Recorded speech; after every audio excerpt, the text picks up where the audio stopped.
He was a thief for 30 years, but one simple mantra turned his fate overnight. This story will make you question what truly matters in life, your past or your truth. In a certain town there lived a thief. Every night before going out to steal, he would first visit a temple. There he would bow and pray, "Lord, please help me find something good tonight," and then he would leave. In the same temple hall, a saint would deliver discourses every evening. Sometimes when the crowd laughed, the thief would wander in out of curiosity, thinking, "Let me hear what joke the saint is telling today."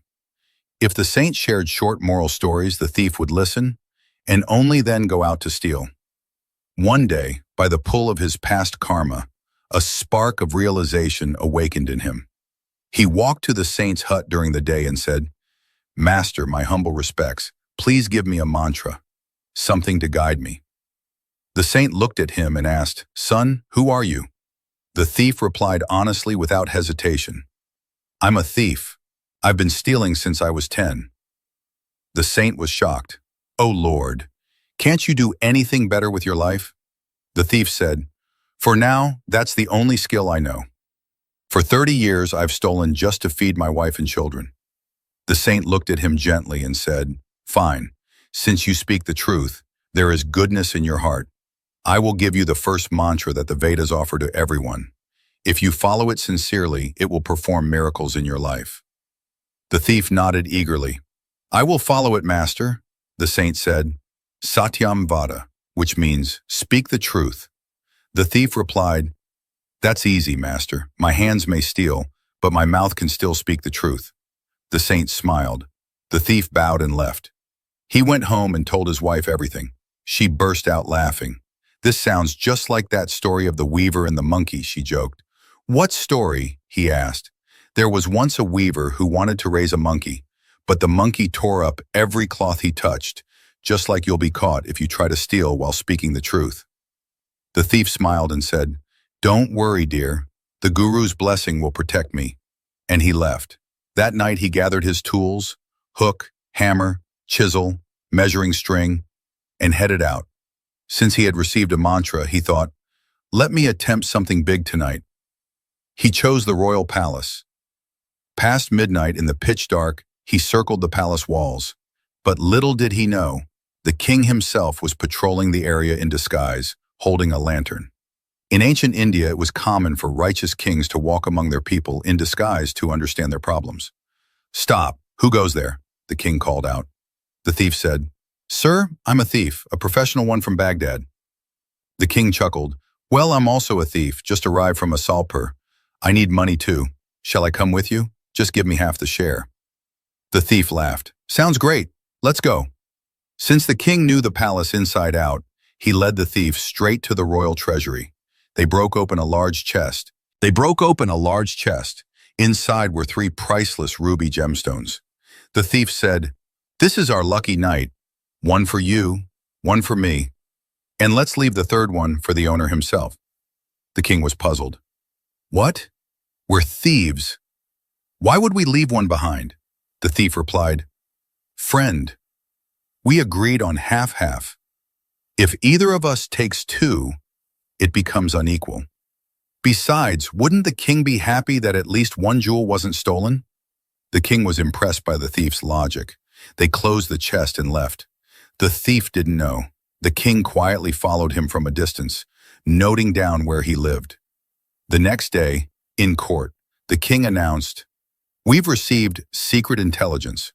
A robbery has taken place in the royal treasury."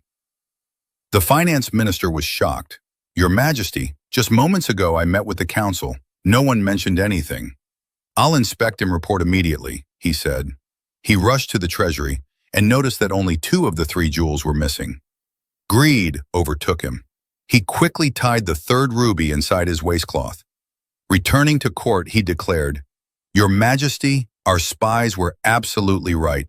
The chest was broken into. All 3 gemstones have been stolen." The king asked, "Not even one was left behind?" The minister laughed. "Thieves are clever, sire. They wouldn't leave anything behind." The king nodded slowly. "I have one more piece of intelligence." "Guards!" he called. Go to this address and bring back the thief who lives there, unharmed." The guards galloped away and brought the thief to the court. "What happened last night?" the king asked. The thief, nervous but honest, replied, "My king, I and another man entered the treasury. We found 3 rubies. I took one, gave the second to him, and left the third jewel in the chest for its rightful owner. Here, your majesty. This is the ruby I took." He respectfully handed it over. The king smiled. "I was the man who came with you. This is the one you gave me." He placed the second ruby next to the first. Then he turned to the finance minister. "Minister, please place the third jewel." The minister stammered, "Your Majesty, this is an insult. For generations, my family has served this kingdom loyally. Why accuse me? That thief must have stolen the third jewel too. Maybe he used a trick to fool you." The king stood firm.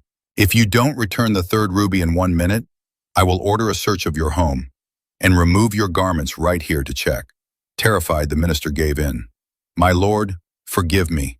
Greed blinded me for a moment." He untied his waist and placed the ruby. "Guards!" the king called. "Take this minister to the prison." The court was silent. Then the king stood and declared, "From today onward, this man, the thief, shall be our new finance minister. He has proven himself to be more honest and more loyal to the truth than anyone in this court." Everyone shouted in praise. "Long live the new minister! Long live our just king!" The next day, the former thief went back to the saint. He bowed with tears in his eyes and said, "Master, all this happened because you taught me to speak the truth." The saint smiled and replied, "Satyam Vada, speak the truth, is the first and most powerful command of the Vedas. If you follow that one truth, you need nothing else. As the poet Valavar said, let noble words enter your ears from all sides. And today, because you listened to just one truth, you rose to great heights." In life, we often believe that greatness comes from power, wealth, or status.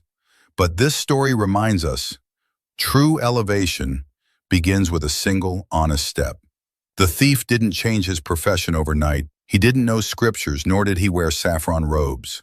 All he did was choose to speak the truth. And that one choice opened doors that talent, influence, and experience never could. It is not who you were, but who you are willing to become that shapes your destiny. Truth, once embraced sincerely, has the power to transform even the darkest soul into a guiding light for others. Because in the eyes of Dharma, it's not about where you come from, but how truthfully you walk the path. Thank you so much for watching. If this story touched your heart, please show your support. Like the video, share it with someone who needs it, and don't forget to subscribe to the channel. Your one click means a lot to us. See you in the next story.